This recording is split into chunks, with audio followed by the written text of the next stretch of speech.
各位贵宾，大家好！欢迎各位透过线上的方式参加2022台湾以色列资安产业现况交流会。我是今天的司仪王彩欣。Good afternoon, everyone, and welcome to 2022 Israel Cybersecurity Industry Symposium. My name is Tracy Wang. I'm your MC today. 今天活动主办的单位是经济部工业局以及台湾以色列商业文化促进会，执行单位是工研院与 TIP Ventures。主要的目的是让台湾资安业者与以色列资安业者能够共同合作，希望能够翻转国际资安市场的商机新事业。So this event is organized by the Industrial Development Bureau, MOEA, and Taiwan Israel Chamber of Commerce, executed by E3 and TIP Ventures, with the objective to connect Taiwanese and Israeli cybersecurity enterprises for possible future collaborations. 那今天的本活动呢，在今年度将会有2场。那今天的活动呢是第1场，主要邀请以色列资安公司来分享以色列资安的现况，让台湾的相关产业的企业代表可以第一手掌握到2022年度最新的以色列资安产业的现况。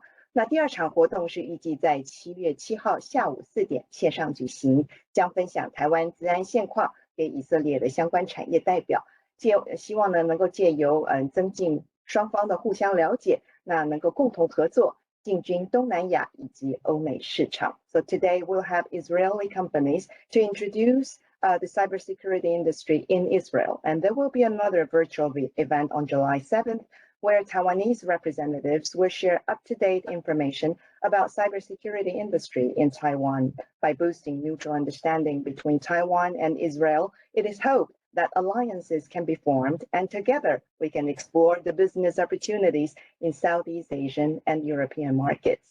那在今天的这场说明会当中，我们特别邀请到专注台湾与以色列产业合作的台湾以色列商业文化促进会会长 Mr. Ronan Heltman 来为大家致欢迎词。So to kick off today's event, may I please invite Mr. Ronan Heltman, Chairman of the Israel-Taiwan Chamber of Commerce, to say a few words to us. Welcome. Thank you, Tracy. Hello, everyone. I'm excited to host this important symposium. Many thanks to E3 partners for arranging this event and promoting the collaboration between Israel and Taiwan. Today, we'll focus on sharing insights from the Israel cybersecurity ecosystem. Future calls will be devoted to sharing insights from Taiwanese cybersecurity experts and discussing solutions in other sectors. 30 seconds about myself. For more than 10 years, I've been working with Israeli and Taiwanese companies in the areas of consumer electronics, AR, robotics, and cybersecurity. I'm fortunate to cooperate with many Taiwanese brands, including ODMs, OEMs, and service providers. My mission is to strengthen the business relationship between the countries. Together with my colleagues in the Israel-Asia Chamber of Commerce, we created a platform that supports this mission. 2 weeks ago, officials represented our government signed a joint declaration of social welfare cooperation between Taiwan and Israel. Vice Minister Yu stated that Taiwan and Israel share common ideals. We see ourselves as the defender of universal values, freedom, democracy, and human rights. He noted that the ideals are deeply cherished by the government and citizens of both countries. My day-to-day experience is that we have a lot of similarities. Both countries face geopolitical challenges. Both countries have strong high-tech sector and highly rely on export. And the people.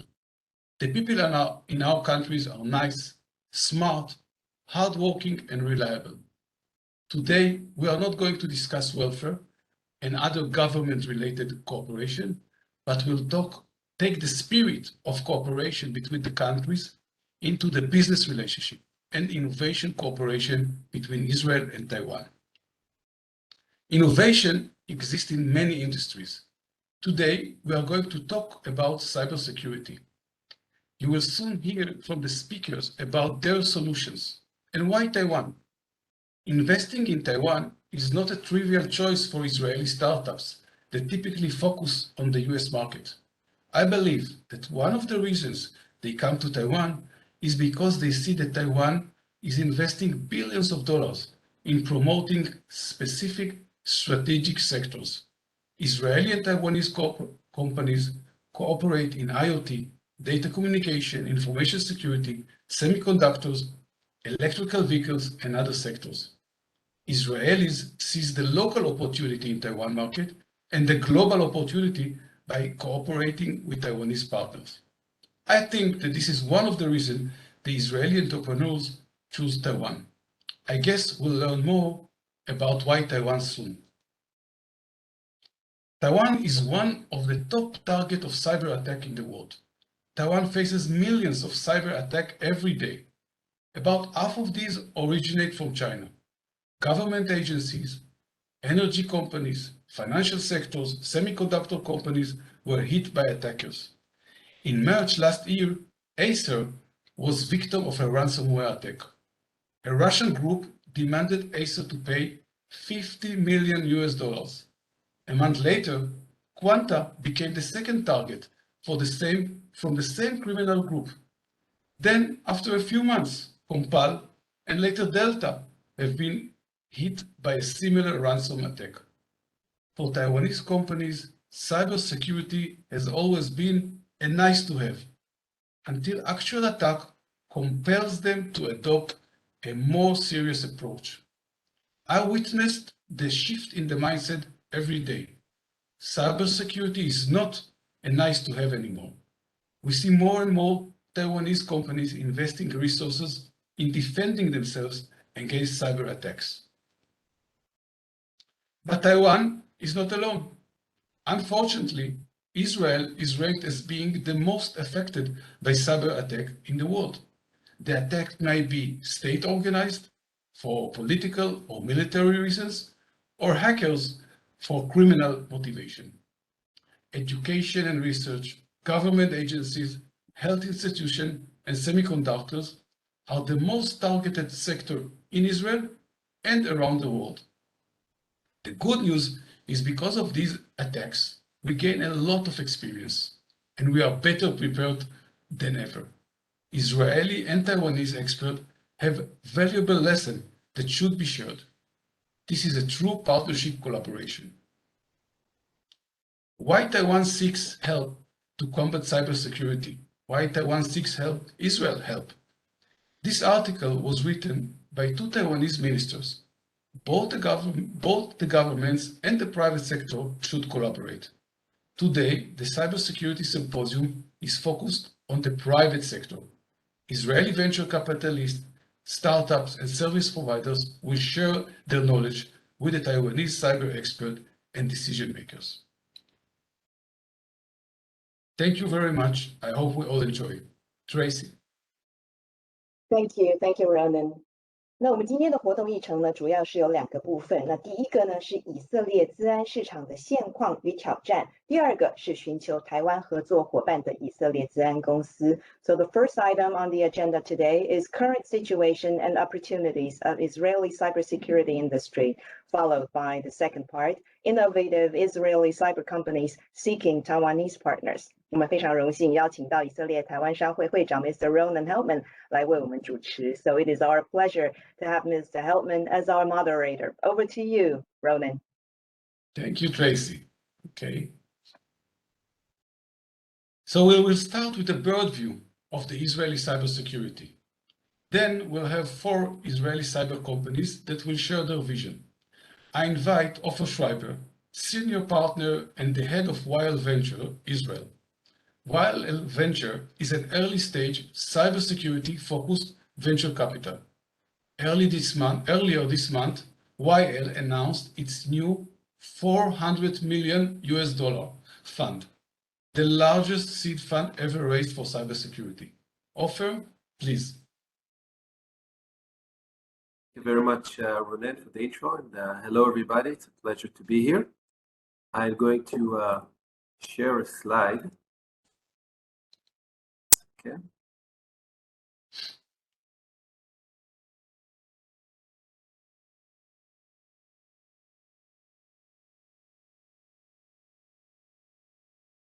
Good, Ronan. I'm just checking with you that you can see it.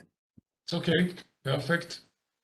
Great. So again, hello everybody. Thank you for the opportunity to speak today. My name is Ofer Schreiber. I'm a partner here in Wild Ventures. We're a VC firm operating since 2007. We have offices in Silicon Valley and in Tel Aviv, Israel. And as Ronen mentioned, we focus solely on Israeli cybersecurity investments. We invest in early stages, so at seed stage as early as possible. And we try to help our companies grow and expand globally. So as part of what we're doing, we're collecting a lot of data and a lot of information about the Israeli cybersecurity industry. And over the next 10 minutes, I would like to share with you some of the stats and the data that we collected last year. So every year we are publishing an annual report about the Israeli cybersecurity industry. We call it State of Cyber Nation. Israel is known to be startup nation. From our perspective, we call it Cyber Nation.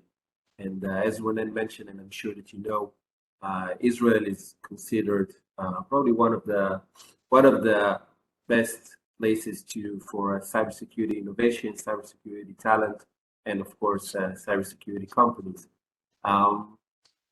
And so I would like to kind of walk you through the slide and share with you some of the interesting statistics that we've been collecting throughout the years.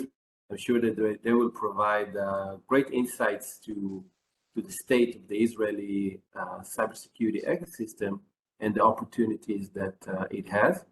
As a side note, this data is from last year, from 2021. Obviously, there are a lot of uncertainty these days in the market. So it will be very interesting to see the data next year.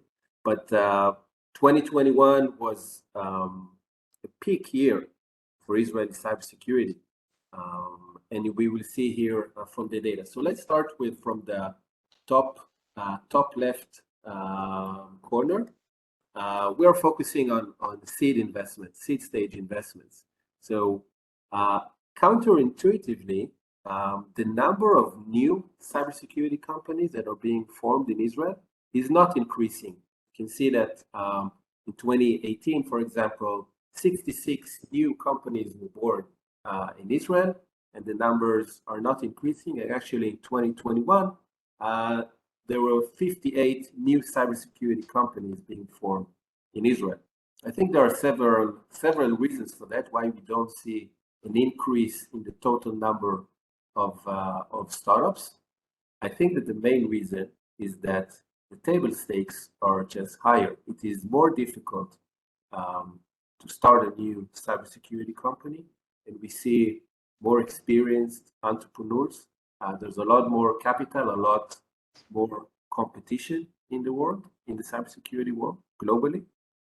And while we don't see an increase in the total number of new companies, we do see an increase in the quality of the entrepreneurs and the quality of the companies.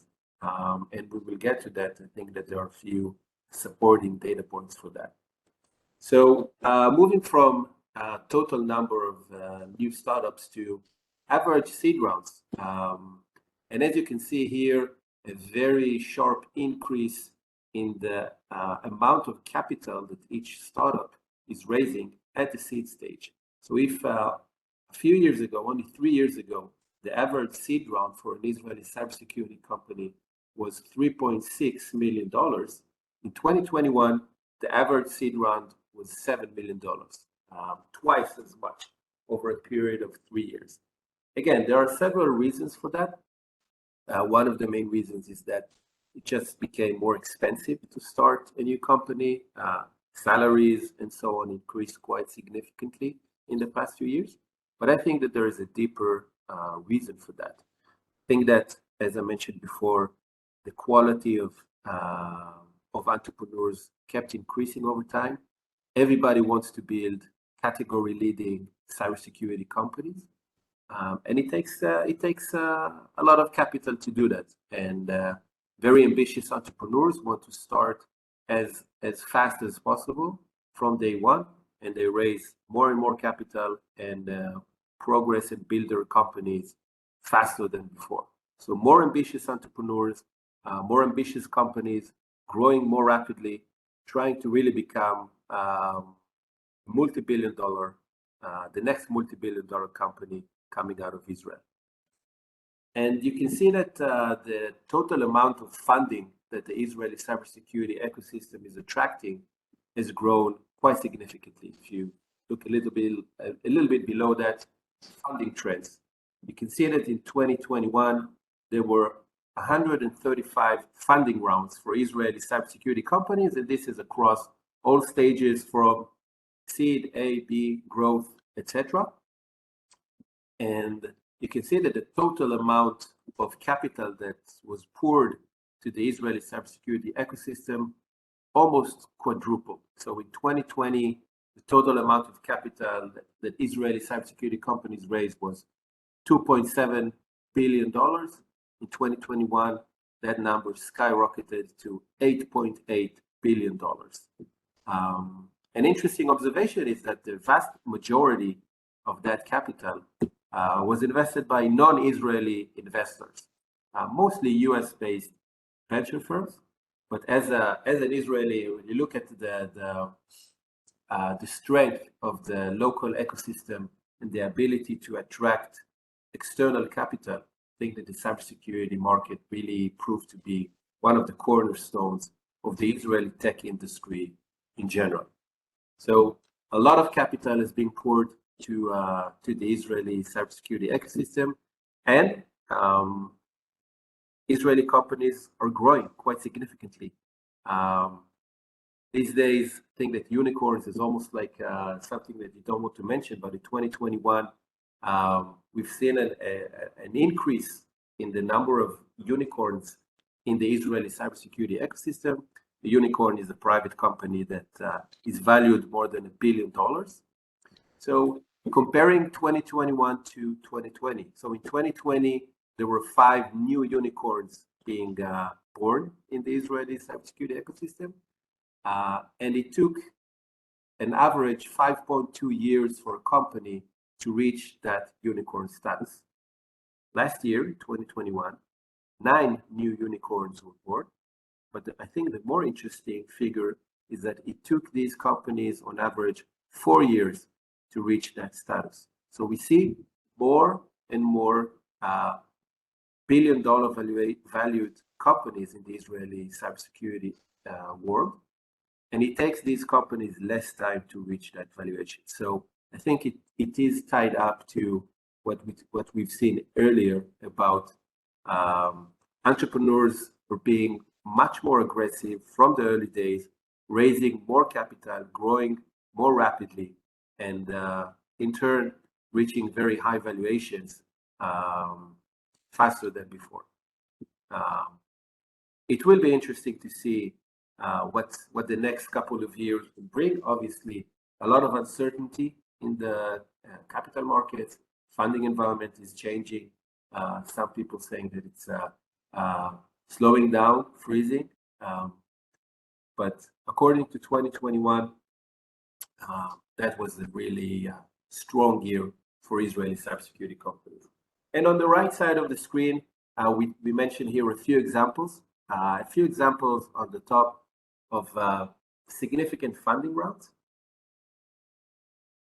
Significant funding rounds or companies that raised hundreds of millions of dollars during 2021.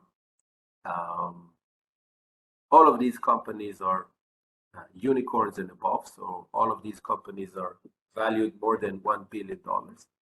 And you can see some interesting trends here, such as you can see a couple of cloud security companies like Orca and Wiz. You can see some companies that are focused on IoT, such as Armis and Axonius, and even a blockchain security company here, Fireblocks. So quite a diverse group. And on the bottom right, we've mentioned here the notable exits from 2021, some acquisitions that happened last year.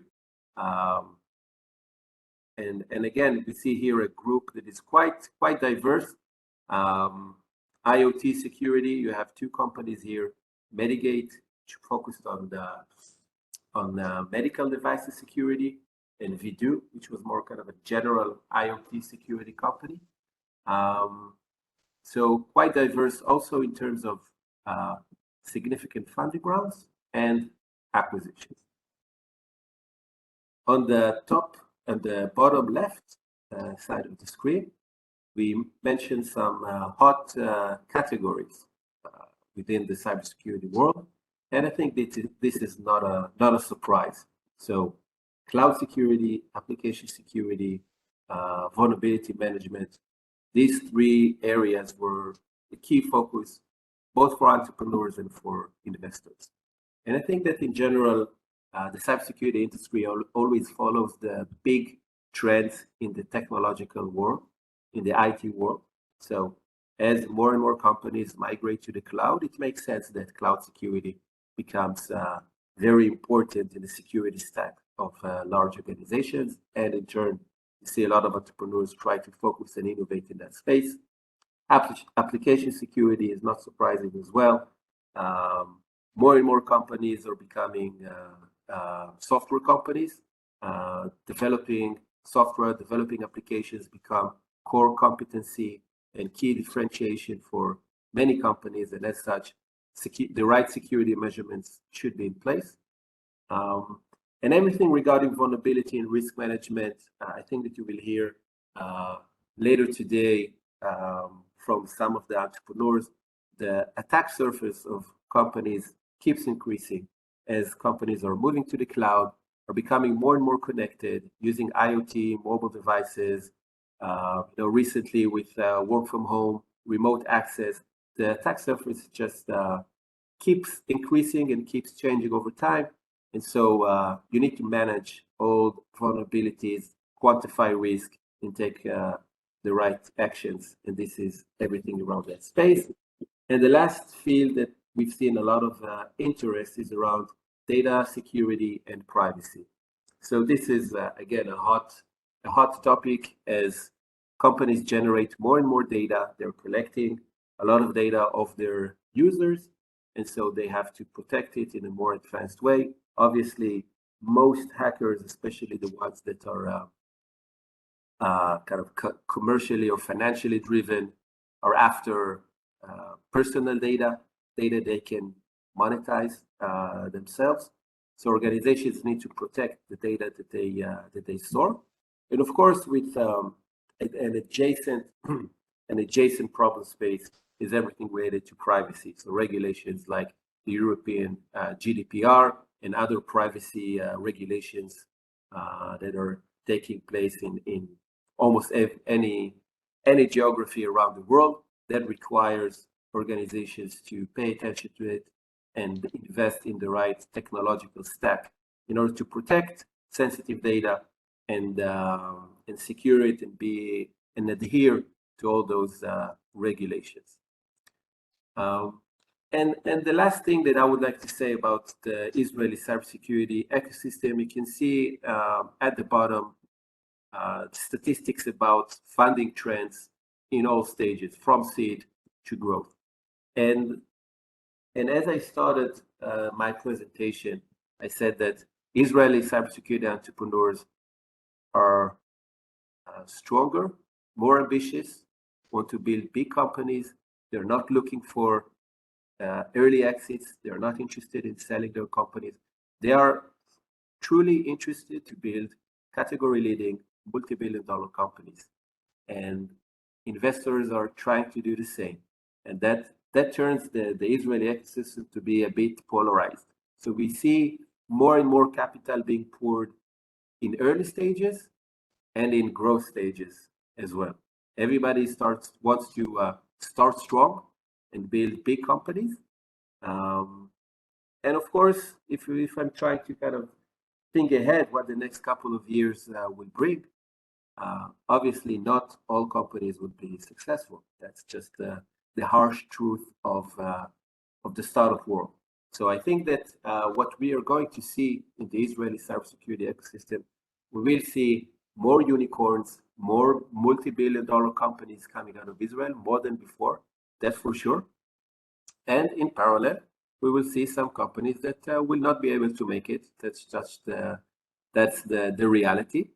But looking at it from an external point of view, I think that the Israeli cybersecurity ecosystem is maturing, it's growing, and there is a lot of innovation, a lot of very interesting companies, and I think that the Israeli entrepreneurs have that quality to focus on the biggest problems and the biggest challenges within the global cybersecurity industry. And so we are very bullish on the Israeli cybersecurity ecosystem. We keep investing in more startups. As Ronen mentioned, we announced our fifth fund, $400 million, focused only on Israeli cybersecurity. And we believe and hope that we'll be part of that growth. Ofer, thank you very much. It is amazing. And we are looking forward to see how the seeds and the early stage grow up. And thank you very much. Thank you very much for the opportunity. I would like to invite our next speaker, Dr. Nimrod Kozlovsky, the founder of SciTech. Nimrod is a cyber law expert, a adjunct professor in cyber studies at the University of Tel Aviv. He brings many years of experience in strategic consulting in the field of cybersecurity, innovation, technology, digital transformation, and investment. Nimrod, please. Thank you very much. Could you put my slides on in? Hi. What a great opportunity. Thank you very much for putting together the Taiwan-Israel Cybersecurity Industry Symposium. It's very exciting. I've been to Taiwan many times, both in cybersecurity and other matters, and I love the country. I wish soon we'll visit in person again and not by Zoom, but thank you so much for putting this interesting event. Ronen, with your permission, can you just scroll the slides? What I want to talk about today is a little bit about how we look at cybersecurity, and I want to connect to the great presentation that we saw from a Wild Venture from Ofer, and to speak a little bit about the spot that probably is not getting as much attention so far in the innovation, but probably needs much more attention. And I'll focus on the response. Maybe you can move one more slide. What I want to show you, similar to what we saw from Ofer at Wild Ventures, indeed, Israel's cybersecurity technology landscape is booming and we see a lot of investments. And as Ofer said, we see investments in domains which seem to be on the rise, like IoT, cloud security, medical devices that are connected, all the new infrastructures that are coming actually instead of the old legacy infrastructures are being now a challenge and a protection. However, I want to share with you from my own experience, what is the space that probably does not have enough innovation, and probably that's the weakest spot currently of cybersecurity. So I'll share with you my personal story or my personal experience. I normally come to cybersecurity companies, and we can leave it here. Maybe one more slide on here. Here is the problem with how companies respond to cybersecurity. And I want you a little bit focus on this problem. What is the problem? Most of the companies invest in cybersecurity in trying to prevent a security event.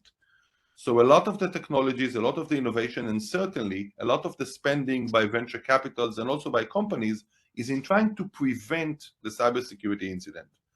And it makes a lot of sense because practically the reason that we invest in cybersecurity is we want to try to prevent, or sometimes to detect in real time, and therefore to stop an attempt to actually have a cyber incident in our organization. However, I'll share with you the experience. When organizations are not successful and there is a cyber attack, and as Ronen brilliantly presented in the beginning, both Israel and Taiwan are the two most attacked nations, given that we have some enemies or some kind of like nation states that are focusing on targeting us. When they're successful, the cyber attacker is successful, and you have a successful attack, now it's the question how good an organization is responding to this attack. And here the story is far from being a story of success. What we have seen that in so many companies, even if they're so successful and so focused on cybersecurity prevention, when they have an incident, normally companies are not so good in responding. And I want to shed a light on the reason why response is not so good, and why we see when companies suffering a cyber incident, sometimes the impact of this incident, meaning the damages that they suffer from downtime, from effect on the business, reputation, legal claims, investigations after that, effect on their ability to continue the business, is so dramatic. Because one can tell, we see when the hackers are successful, or the attacker is successful and manage to manifest the attack, normally the damages go well beyond what one could expect from this attack. Just the ransomware example that Ronen gave earlier. Both Israel and Taiwan suffering from a ransomware wave of attacks. And I think we'll hear later from Minerva, who is really a leader in protecting against ransomware. But when an organization suffers ransomware, you would assume that if the organization is prepared to respond, even though they have a ransomware attack, they'll be able quite swiftly to recover. They probably should have had the data backup, should have had the system resilient to such an attack, and be able to actually work on the disaster recovery system or some other solution they had for business continuity. And the ransomware attacker should not be so successful. It's okay that some attacker gained access to one of our platforms and encrypted the data, but in theory, response should be swift. The organization should go back to a normal business operation by going to the backups or the disaster recovery and continue operation. That's in theory. In real life, as Ronen demonstrated with the ransomware attack, there is a devastating outcome. Most companies that suffer ransomware attack are actually out of business for days, sometimes months. In Israel, we had an hospital for a few months out of business. We have industrial companies, as Ronen demonstrated in his opening, that actually suffered a long-term ransomware attack. In theory, they shouldn't have suffered so much if they were prepared for response. In reality, as probably Itai Onat will show you later, with his, I think, very innovative and groundbreaking intelligence solutions, we know who are the attackers, we know how they're going to attack with a ransomware attack, we know how to investigate it. However, still most companies, when they suffer this attack, have dramatic failure in response.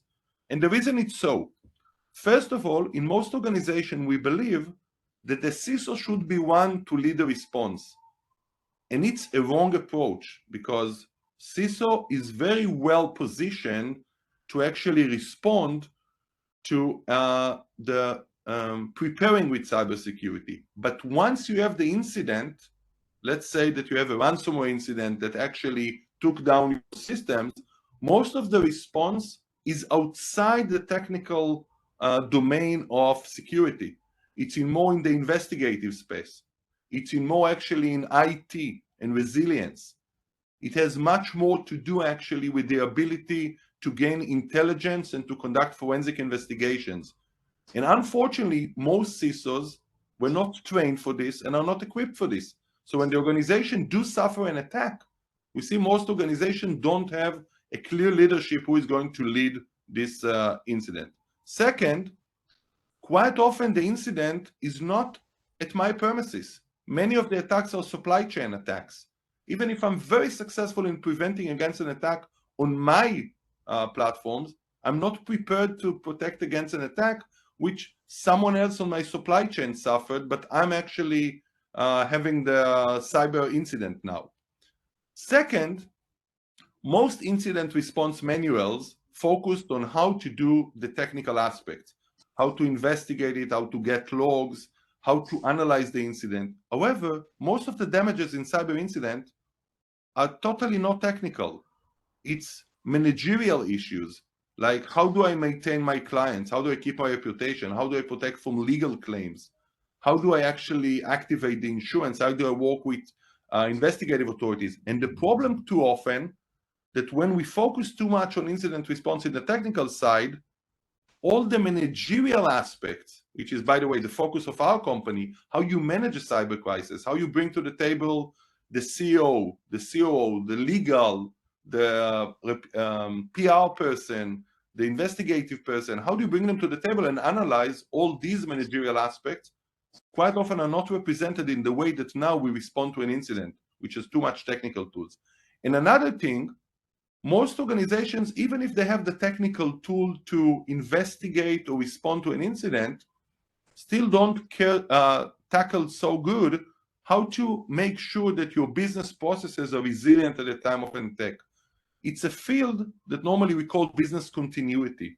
However, most of business continuity programs of the past, and even the tools like disaster recovery, active backups, all of them were perfect business continuity tools when you needed to address something like natural disaster or an earthquake. They were not geared to tackle a cyber attack. And therefore, an organization that invested so much, for example, on an active backup, meaning that in real time you actively back up all your data. If you have an attacker, a sophisticated attacker, that was in your network and actually impact the integrity of the data or encrypted the data, by active, you're also having an active backup, which is now corrupted. It was very good protection for earthquake or something physical attack, but it's certainly not the right solution for a cyber attack. So what we saw that most organizations are not prepared in terms of business continuity and resilience for a cyber attack. And here is the big problem. Can you have one more slide, Ronen? And you have 1 more minute. 1 more minute. Here is the problem with the innovation. Current problems are for the CISO that they just have technical response, but they cannot manage all the aspects of the investigation. However, current solution, and also as we saw with Wild Ventures, focus primarily on prevention or focus primarily on solutions that will be on the technical side. So, for example, how to operate the SOC or how to operate the ticketing system, which is all on the technical side. But there's no solution at the moment on the interdisciplinary aspect, the managerial aspects, the business continuity, the operational expertise.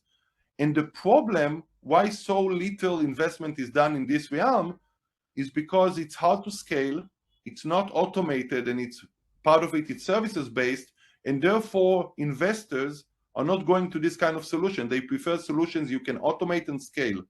However, here is the big dilemma. On the one hand, you have so many tools that you have in the innovation landscape as Wild Venture presented. However, the blind spot that you have is all the how you respond and the business and operational aspect of the cyber crisis and the need for expertise, which cannot be automated. That's create a big opportunity now for the Israeli market. We see more and more companies understand that the blind spot is response and how you tackle an incident. And I think Ronen, with his incredible job at Tip Ranchers, is bringing not only solutions which are technologies, but also services companies in Israel to help to create the resilience in the Taiwanese market. Thank you very much, Ronen, for the opportunity to present in such a distinguished symposium. Thank you very much. Thank you. And thank you, Nimrod. It's amazing. I'm sure you have a lot more to share and we'll have follow-up sessions later. Sure. I would like to present Demi. And Demi Ben-Ari is the founder and CTO of PanelRaise. Demi, I'm sure you have a lot of sharing with us with your experience of how TSMC is working to collaborate with their suppliers using PanelRaise platform. Please, Demi. Thank you very much, Ronen. In 1 second, I'm just sharing my screen. I want to make sure that you can actually see that.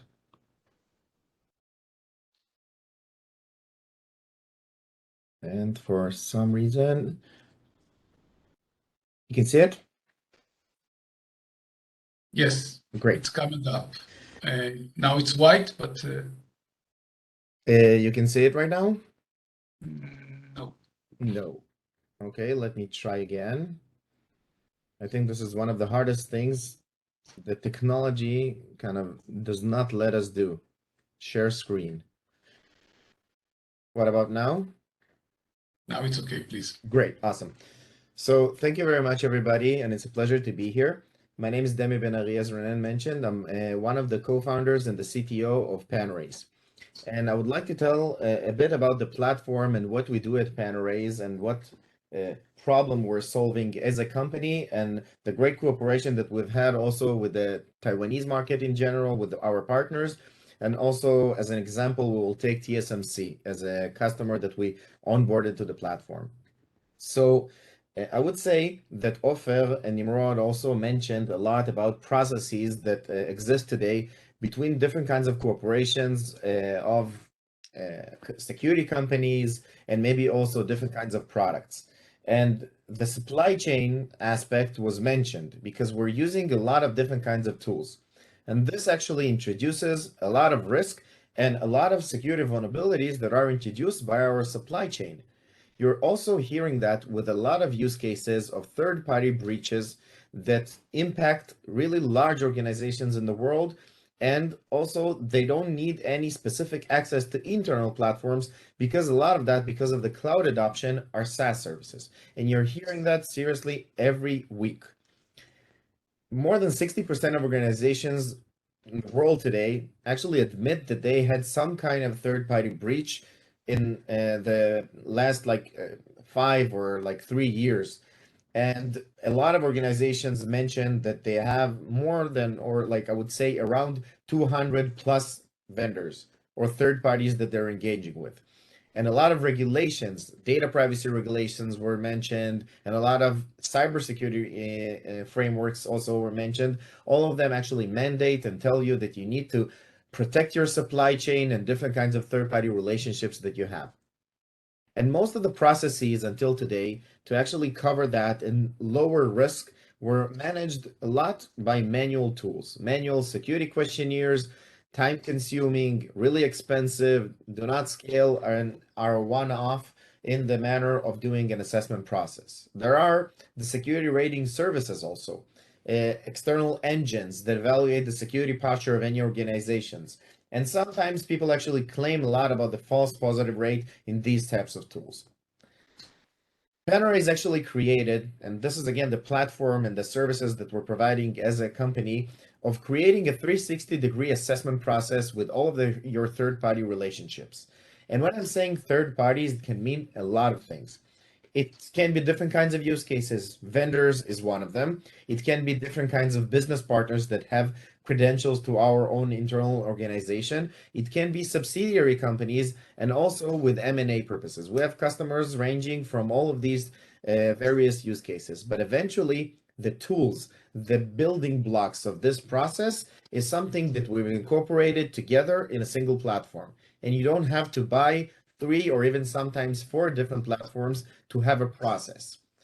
We have the external assessment, the engine that actually evaluates and does continuous monitoring on the third parties, the automated and dynamic security questionnaires that are tailor-made to the relationship, and the real business impact that is derived by that type of relationships. And by creating an assembly of this whole process, we're creating the real cyber risk ratings out of that engagement. And it's not over there. Nimrod also mentioned a really important thing in the matter of response. How you respond, how you communicate, how you remediate is super important. And this is another process that is introduced in the platform to do business in a secure manner. We actually invite all of the third parties to the platform to collaborate with our customers and actually deal lower risk and improve the security posture of the whole industry and the whole world. This whole process is assembled by a really simple step and something that actually creates continuous monitoring. We have the assessment process assembled with all the pieces of the puzzle, the engagement with the vendors and the third parties, and communicating over the platform, having an audit trail, remediating the relevant risks and the relevant vulnerabilities that are introduced, and actually creating an approval process, a managerial approval or rejection process of these third parties. And eventually, having the continuous monitoring is super important because of cloud adoption, over-changing infrastructure, and all of the pieces of the puzzle that actually always change. We have to have an engine that actually understands the external posture, understands which services the third parties are also using, the fourth parties, and creating a process that actually closes the loop, and doing that over and over again. The key benefits of Pan-Arrays is actually automating the full process and automating that with thousands, tens of thousands, and hundreds of thousands of vendors that really large customers actually have.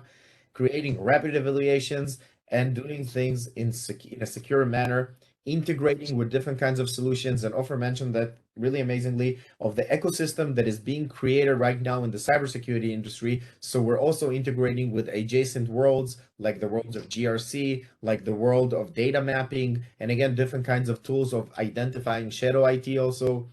And we've shortened that life cycle of engaging with third parties that used to take weeks, sometimes even months, to an average around 8 to 9 days, which is pretty amazing when you're looking on a wide range of vendors. And TSMC, as an example, they have thousands of vendors in the platform, and they have even tens of thousands of vendors in general that they would like to also onboard. And this saves time and a really large effort also.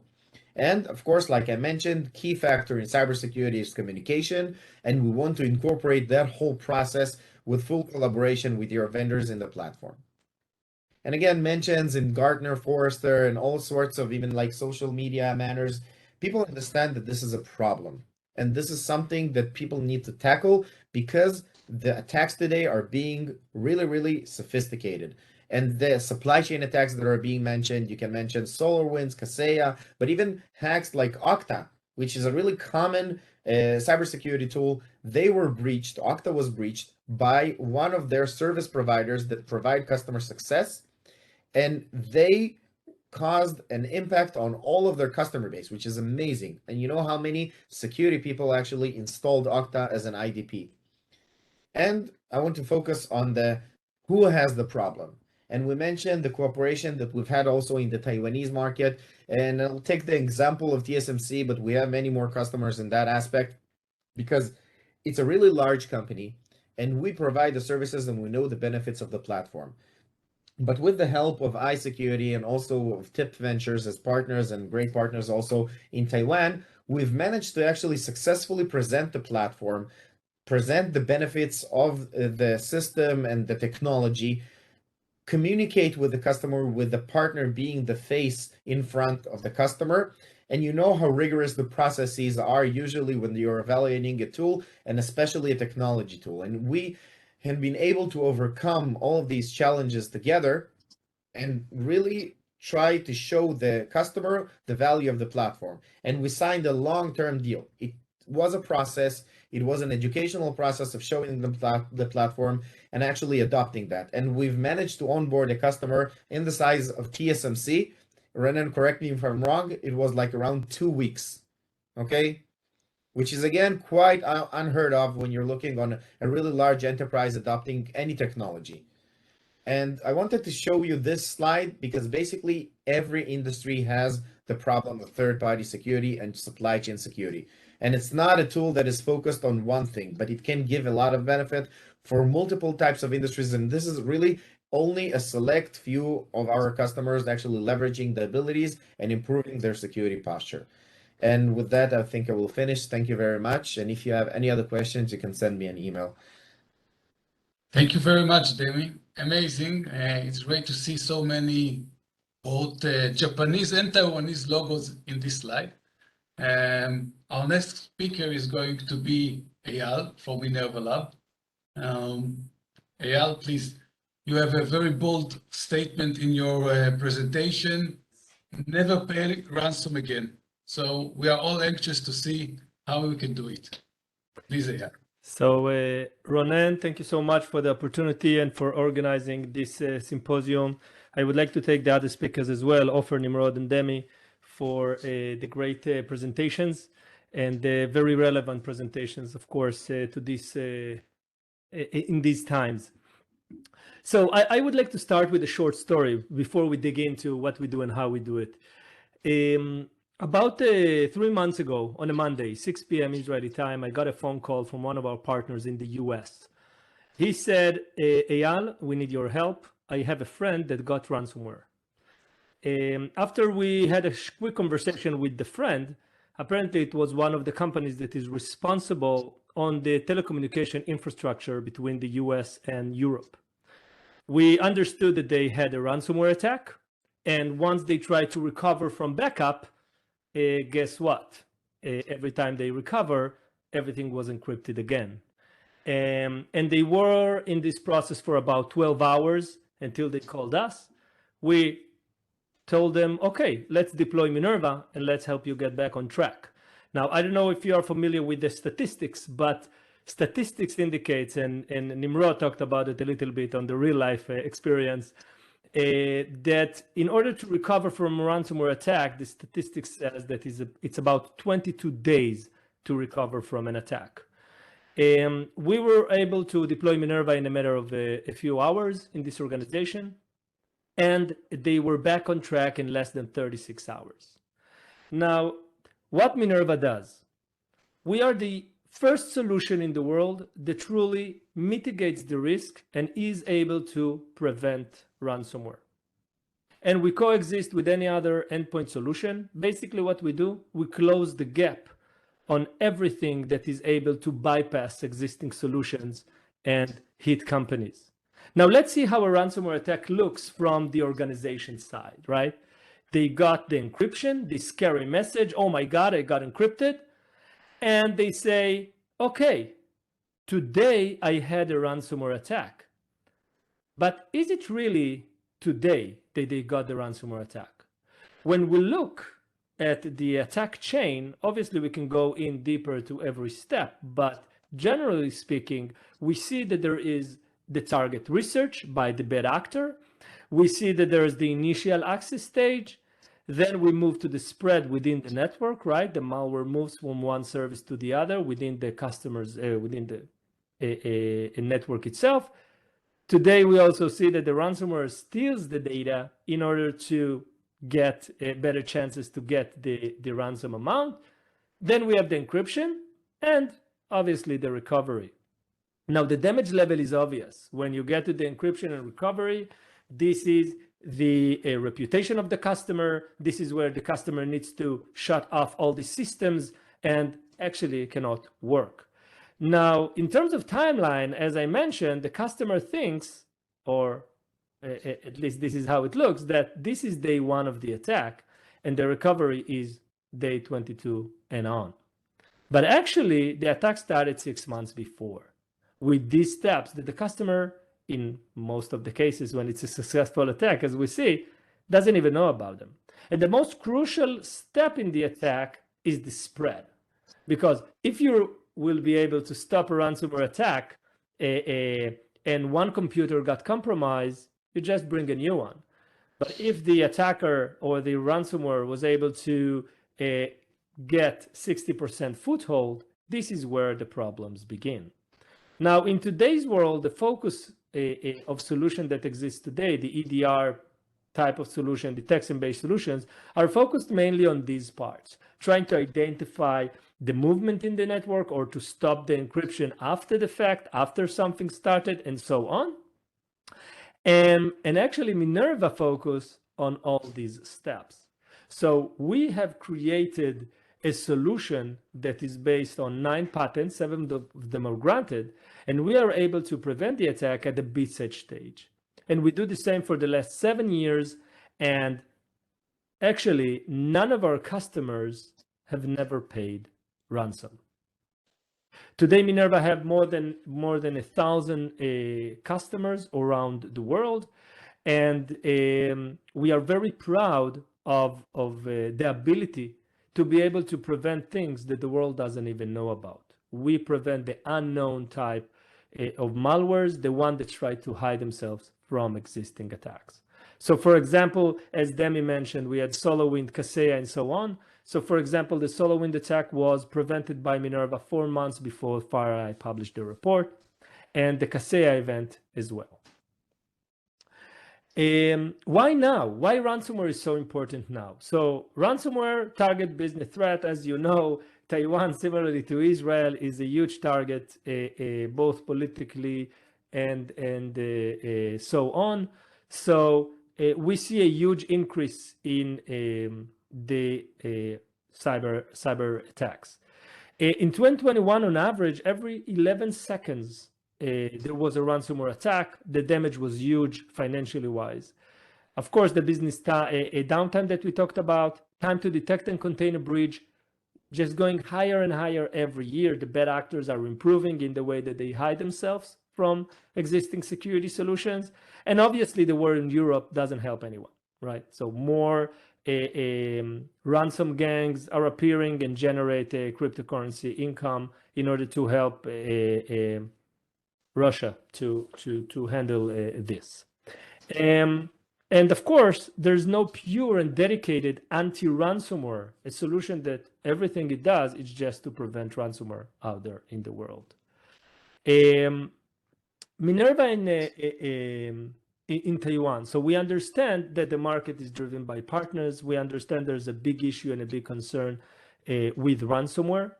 And we don't have any footprint yet. We started working with Ronen. We introduced the solution. And we see there's a lot of interest. We look for partners in this market to work together and to grow and to offer our products. And this product, besides fits to enterprise and SMEs, and SMBs, of course, is also very good for MSPs and service providers out there. We have many MSPs around the world, and the solution is just built for that, so on. Why Minerva? We have more than 1,000 customers, as mentioned. None of our customers ever paid ransom. We have a dedicated solution that reduces the attack surface. Our patented concept is unique. It's something that, besides having the patented technology, we also have a patent on the approach, on the stage that we are able to prevent the ransom. We have also a patented smart backup and self-recovery, because we admit there's no such thing as 100%. There's no cybersecurity solution that can give you 100% coverage. So in case we fail, we have a patented solution that is not based on Microsoft Shadow Copy, that in one click you can gain control back on your data on the endpoint level. We are an enabler for business continuity. As mentioned, we can go into an organization that is under attack, even if it's not a Minerva customer, and bring him back to business very, very fast, within 24 to 48 hours. And the solution is extremely simple. As an IDF veteran, we worked a lot with cybersecurity in the IDF, and we learned how hard it is to maintain and control these type of systems. And we built this tool as easy as possible. So it can help you stop and prevent threats regardless of your team size and the skill set. And one of the most important things in manufacturing and in these worlds, we support legacy system. So Windows XP and up, if it's manufacturing, Windows Server 2003 and up. I will just finish quickly with this among our customers. We have many types of customers in all industries, from manufacturing to critical infrastructures, financials, law firms, telecommunication companies, and all of them use Minerva as the secret sauce in preventing these attacks before any damage has been done in the network. Thank you so much for the opportunity and for being here. Thank you very much, Eyal. I'm sure we'll have follow-ups and maybe questions from the audience later on in the panel discussion. Thank you. Ami, thank you for joining. I would like to invite Ami Dotan, CEO and co-founder of Karamba Security. Ami brings many years of experience both in the investment and as a CEO. Karamba focuses on security, the automotive, and IoT. Among their customers, we can see Volvo, the Swedish multinational manufacturer of luxury vehicles, Magna One, one of the largest Tier 1 manufacturers and EV automakers. I'm sure everybody are looking forward to hear your story. Please. Thank you, Ronen, and thank you, distinguished guests and Atri, for inviting me to this important symposium. And I hope, looking forward to a great start. So I'll take you to a different journey. Let me take you to the product cybersecurity. Taiwan is one of the world's largest IoT manufacturers, smart city equipment, and this is what the sectors that we serve. Karamba provides end-to-end solutions. And as developers in the crowd, you will reciprocate with what we do. What is our mission? Is to enable product cybersecurity compliance, protection, and monitoring throughout the life of the devices, wherever they are deployed. We were established with YL Ventures seed funding. You've seen Offer before. In 2016, we have so far secured more than 20 million contract to secure more than 20 million devices. We take pride at being agnostic to operating systems, CPUs, chipsets, as well as applications, which makes us enable to do a lot of projects in which we done. We secured patents all along the process, even before the company was established, and the core patents were already granted. The brand is quite well known, twice in Japan, 3 times in the US for automotive. Gartner, cool vendor, Forbes twice as one of the 20 IoT companies to watch. A snapshot of our of what sectors we currently serve and some key customers. As you can see, almost all of them are leaders in their own domain.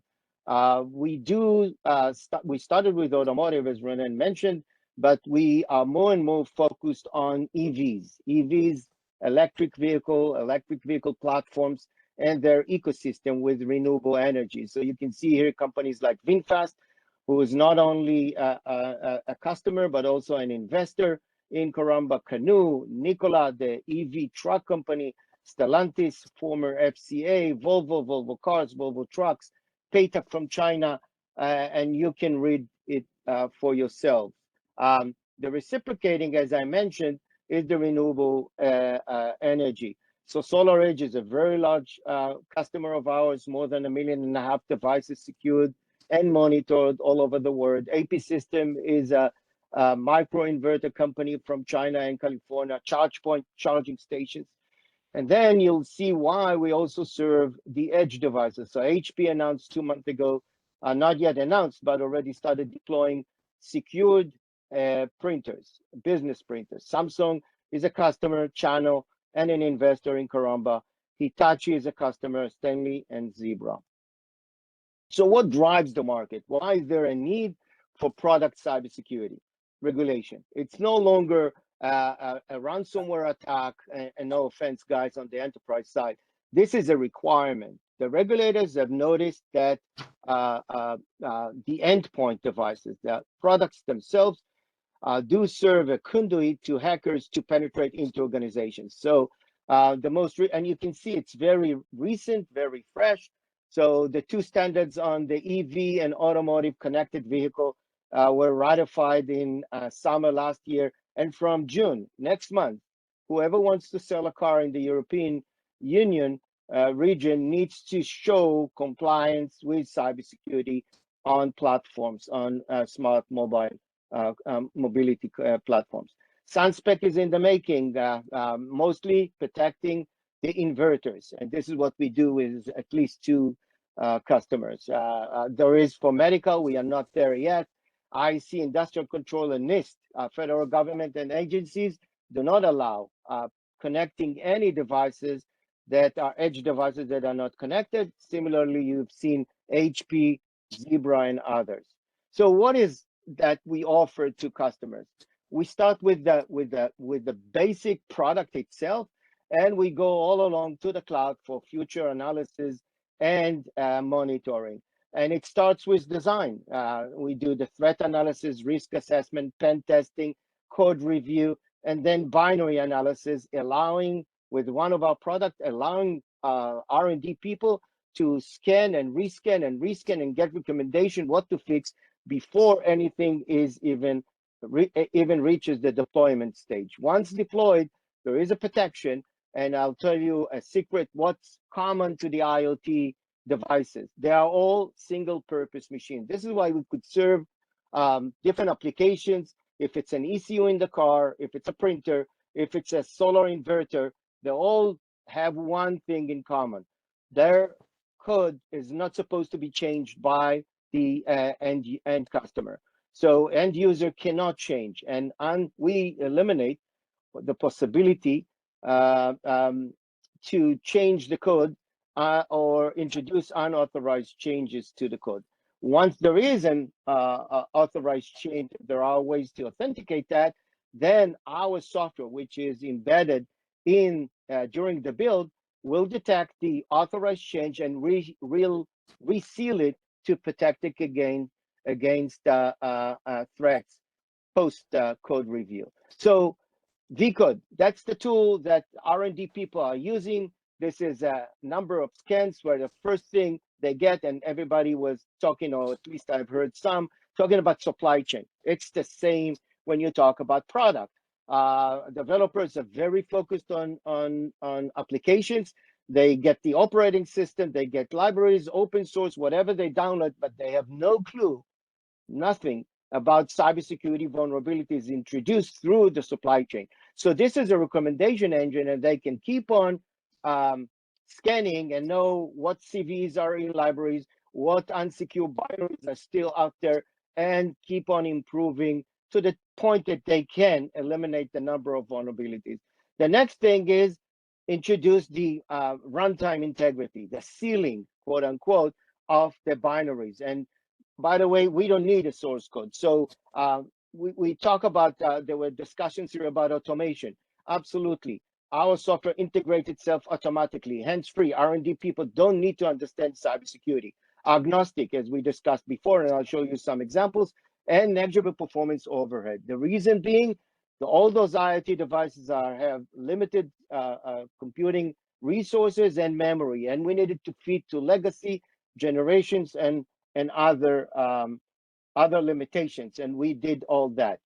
So during the implementation of our XGuard, we introduced 15 security indicators from application all the way down to IO communication, which later serves also for monitoring purposes. This is a true screen of one of our customers.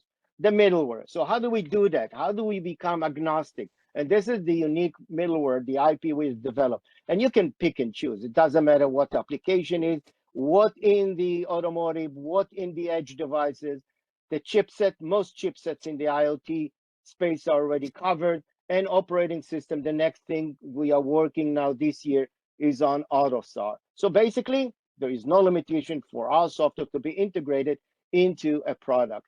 And this is what we introduced, 3 layers. Remember, less than 5% performance overhead, 3 layers of protection against droplet type of attacks, whitelisting applications, and when a binary comes and it doesn't have our hash, it's not supposed to be there, it's blocked. So it's deterministic. The next thing is, it's our claim to fame, is the CFI, control for integrity. We see binaries only, image of binaries in our software. You can think of it like automatically reverse engineering and creating the calling graph. That's our reference for the runtime. Every time there is a command, we check that it goes from legitimate address to a legitimate address and returns new value to the previous address, because there is a new family of attacks called fileless attacks, or buffer overflow, or in-memory attacks, where a hacker can reach the memory through a vulnerability found by him and try to kidnap one of the processes. The third one is those 15 indicators at runtime, where we can indicate at runtime and operational life if somebody is trying to introduce or prepare an attack on an IP address or similar. So this is the ecosystem. We start with the device, start our pen testing through the product SDLC, binary analysis, as I show you, the scans, and then the toolchain integration of our XGuard. And it doesn't matter what the platform is.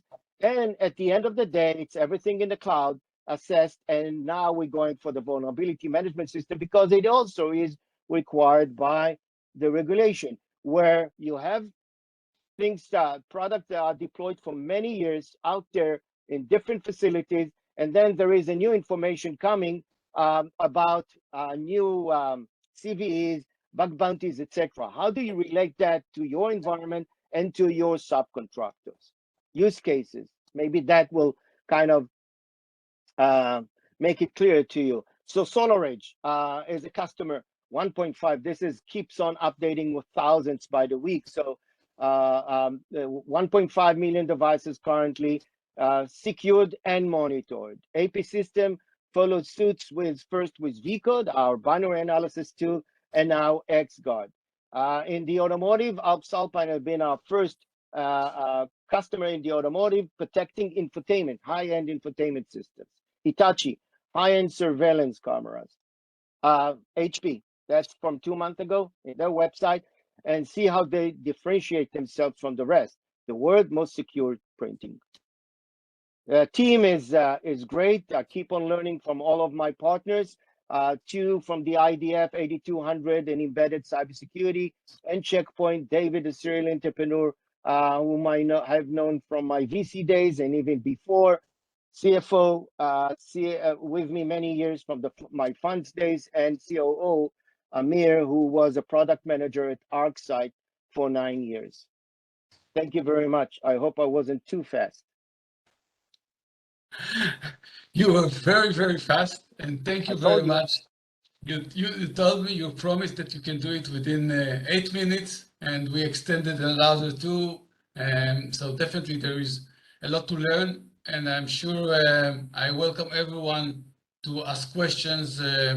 Of course, all the presenters, we can share the information. We welcome everyone to contact ITRI, and we can have more.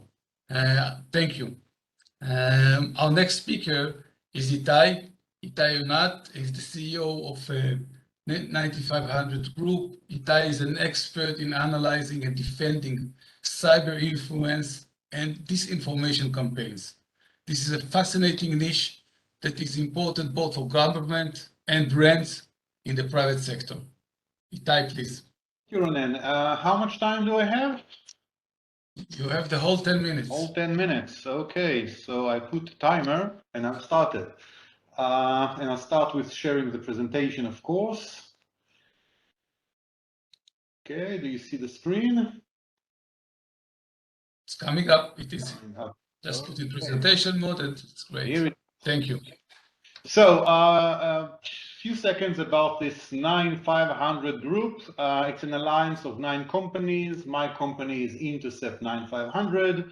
And what we do is providing security, physical security, cyber security, brand protection, and of course you need intelligence to all these things. So this is what my company is doing in the alliance.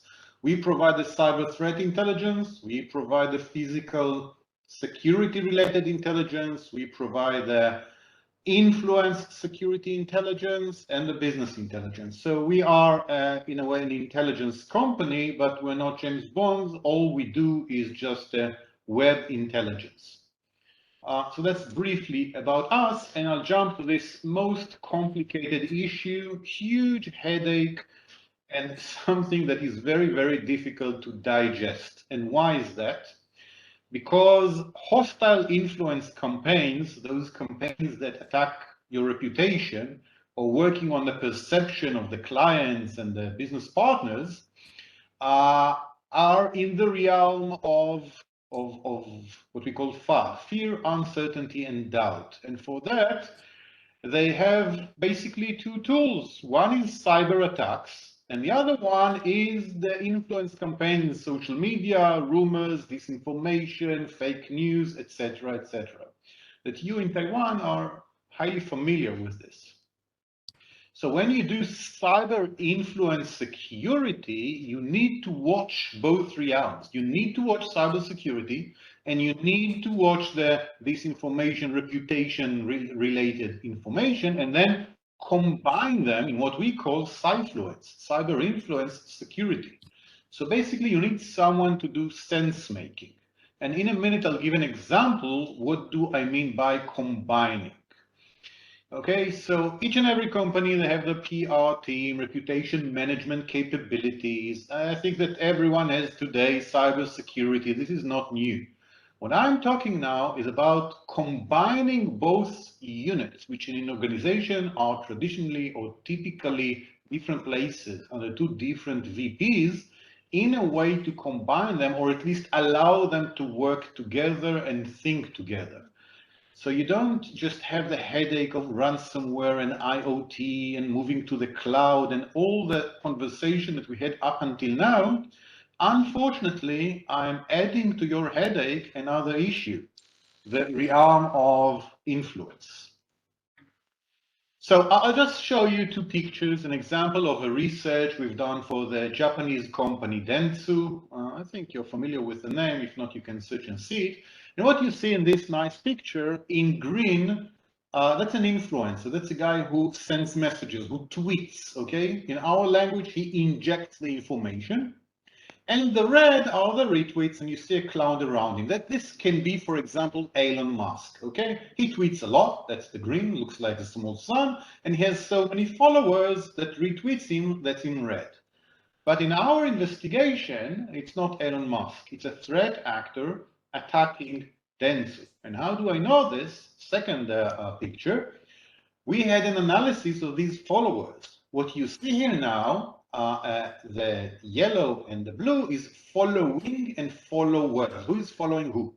And you see that everyone is connected to anyone else. So what you see is what we call in our language an echo chamber. A chamber that is designed to echo whatever information that you inject into it. This is common practice in influence campaigns. Once we see an echo chamber, we understand that this is a campaign. So we take this technology, by the way, proprietary, you will not find it in market, and we run it on the influence campaign, and then we understand that there is a campaign, one reality, which you need to address, but then we combine it with the cyber security. And here, allow me to give you a very quick scenario. Okay, you're a company in Taiwan, okay? Let's say you manufacture chips or part of it or related to this industry. Okay, and there's a rival nation. I'm not going to throw nations, but you can, names of nations. You can imagine someone who is not very far away, who's trying to build his own industry. Now, this country has its own issues, internal issues, external issues, political issues, and this country decides to attack Taiwan, not physically, but the reputation in order to take over the market, or at least chunks of the market. This is a political issue, okay? This is geostrategy. Why should you be worried? Because today companies are both players, divest from a country, you go out, look at what happens with Russia and Ukraine, companies going out of Russia by their own decisions, not because of sanctions. So you are a player in applying influence, but you're also a target to influence campaigns. See how many companies are being targeted in order to influence them. So in this scenario, this country decides to attack the sector. You're a small company in the sector, you need to be worried. And why? They go to the dark web and they find an old design of a chip. Believe me, I can provide several like that from the darknet. I've done just such a thing several months ago for a company in your country. And then, okay, they just bought it. And then they go and they run a DDoS attack, denial of service, on your website. Very simple attack. What do they want? They just block the website for several hours. Okay? And then here comes the combination. The combination is that they are now running a rumor. And the rumor says, have you seen this issue with the website? It's not DDoS, it's a hack attack. And we hacked the website. And from the website, we migrated laterally and we found the designs of the chips. And in the design of the chips, we made very small changes, but we fucked them. Sorry for the full language. Okay? And now you need to go to explain your clients that that wasn't a hacking attack, that was a DDoS. And your chip design is okay, but then they release the picture of the design that they bought in the dark web. And now you start to give explanation that no, this is an old design, etc., etc. You are on the defensive side. Think for a moment, what will your cybersecurity team do? They will deflect the DDoS attack. Easy, they're well trained, they will stop the attack, they will be happy. They will not understand that the disinformation is coming a step after that. Your PR team will not be bothered by the DDoS attack. Maybe they will have some, I don't know, explanation for the world that's a DDoS attack, but they will stop over there. They will not be prepared for the disinformation campaign until it's too late.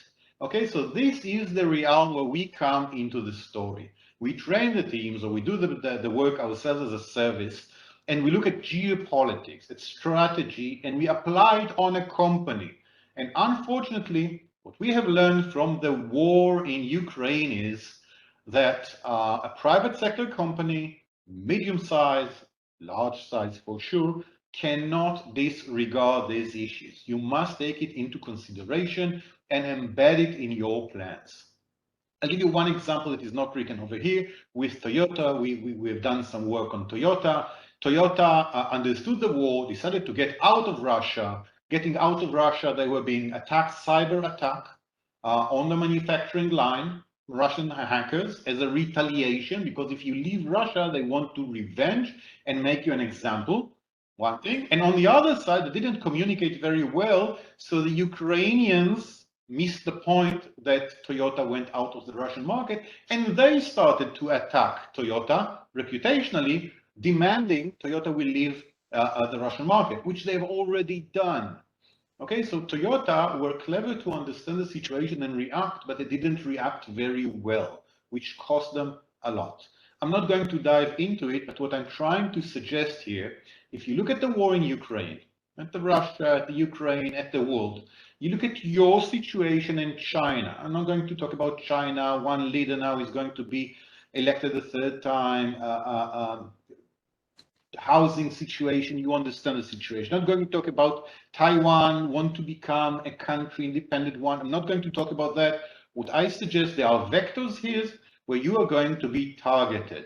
Never, it's not important how small you are. So you need to prepare yourselves.